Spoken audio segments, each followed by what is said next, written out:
Audio Jungle.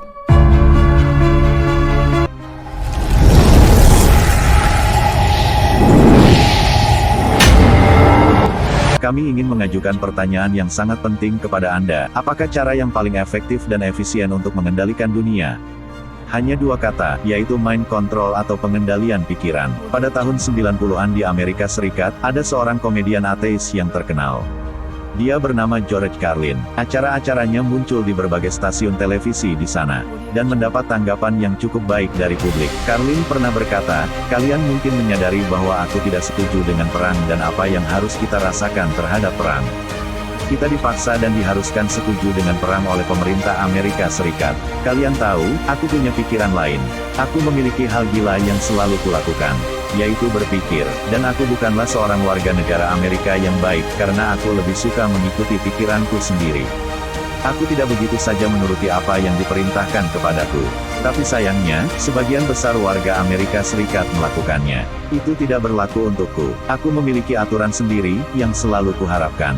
Aturan pertamaku, aku tidak percaya dengan apa yang dikatakan oleh pemerintah. Tidak sama sekali. Dalam pernyataan berikut ini, yang dibuat pada tahun 1991, jelas sekali bahwa Carlin sedang membicarakan apa yang tengah terjadi saat ini. Aku tak pernah peduli dengan media atau pers di negara ini. Dalam kasus perang Iran, peran mereka tidak lebih hanya sebagai pegawai sukarela Departemen Pertahanan. Dan seringkali fungsi mereka juga hanya sebagai humas pemerintah Amerika. Jadi, jangan pernah dengarkan mereka. Aku bahkan tidak percaya dengan negaraku sendiri. Aku bukan seorang nasionalis, karena aku tidak bangga dengan negaraku Amerika. Sekarang, sebagai pertimbangan, aku ingin berbicara tentang hal yang menyatukan kita.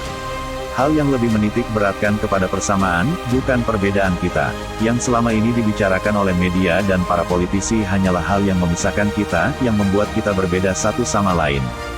Dengan cara seperti itulah kelas sosial berlaku di semua lingkup masyarakat. Mereka berusaha mengkotak-kotakkan masyarakat. Mereka berusaha membuat kelas rendah dan menengah saling bertarung, sehingga para orang kaya dapat terus mengeruk keuntungan.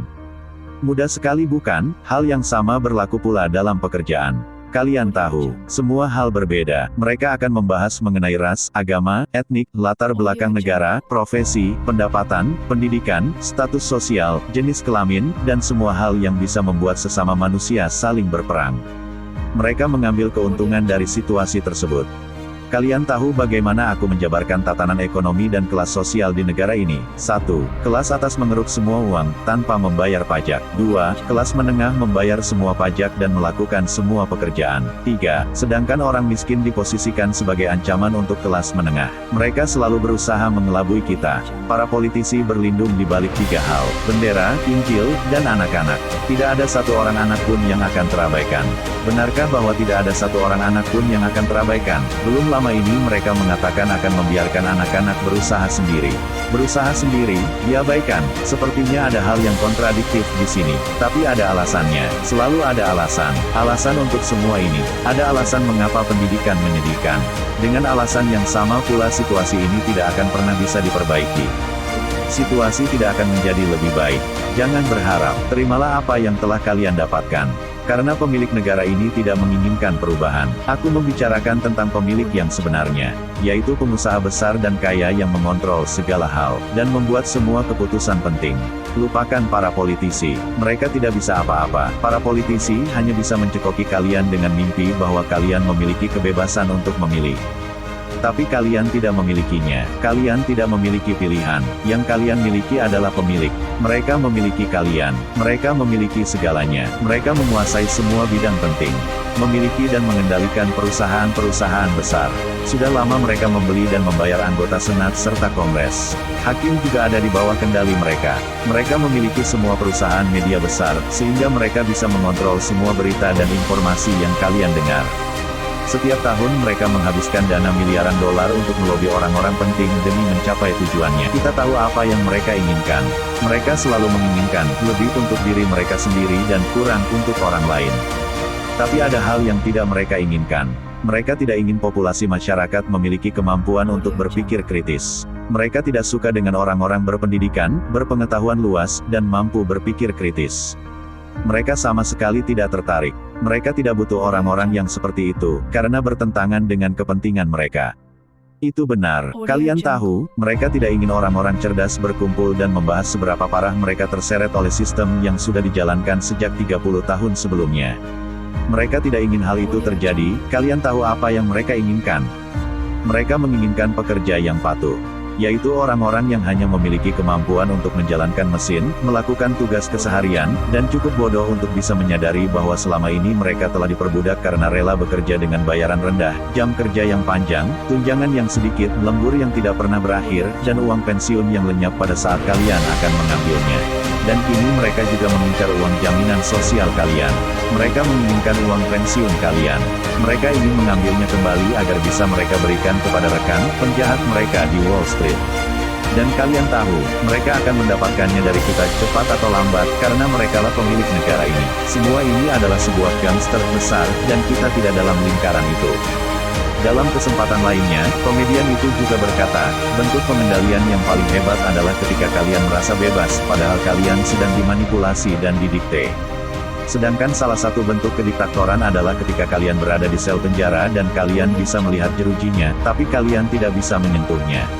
Bentuk lainnya adalah ketika kalian berada di dalam sel penjara, tapi kalian tidak bisa melihat jerujinya dan kalian berpikir bahwa kalian merdeka. Apa yang dialami oleh umat manusia sekarang ini adalah hipnotis secara massal. Kita telah dihipnotis oleh mereka, yaitu pembaca berita, politisi, guru, dan dosen. Kita terjebak dalam sebuah negara dan sebuah dunia yang diatur oleh orang-orang gila. Ada jurang yang sangat lebar antara apa yang mereka katakan akan terjadi, dengan apa yang sebenarnya terjadi. Hipnotis terbesar yang terjadi di muka bumi ini dilakukan oleh sebuah kotak ajaib yang ada di hampir semua pojok ruangan rumah kalian. Secara terus-menerus kotak tersebut mendoktrin kita bahwa apa yang mereka suguhkan adalah nyata. Sementara itu David Icke mengatakan, ditilik dari sisi sejarah, pengendalian dan manipulasi opini politik adalah senjata utama kelompok Freemason untuk mengendalikan negara-negara di dunia. Begitu mereka berhasil mengendalikan para pemimpin dan politisi, maka hukum negara dan struktur politik dapat berubah sesuai agenda mereka. Meskipun begitu, kelompok Freemason sadar bahwa mengekang tubuh bukan berarti bisa mengekang pikiran. Agar bisa menjalankan rencana mereka untuk membentuk sebuah pemerintahan global, terlebih dulu mereka harus menaklukkan massa dan melenyapkan pihak oposisi yang menghalangi. Ancaman terbesar yang bisa menggagalkan rencana mereka bukanlah tentara atau hukum, tetapi sesuatu yang jauh berbahaya dari itu, yaitu ancaman yang berasal dari pikiran terbuka atau open-minded. Untuk melenyapkan ancaman tersebut, dan mencapai tujuan mereka, kelompok Freemason telah merancang sebuah rencana terhebat yang pernah dibuat dalam sejarah, yaitu pengendalian total terhadap semua aspek kehidupan umat manusia, hidup Anda. Dan senjata yang mereka gunakan untuk melakukannya, kini ada di dalam rumah Anda sendiri. Menghibur Anda dan anak-anak Anda, dan pada akhirnya mereka berhasil mendoktrin kalian tanpa disadari.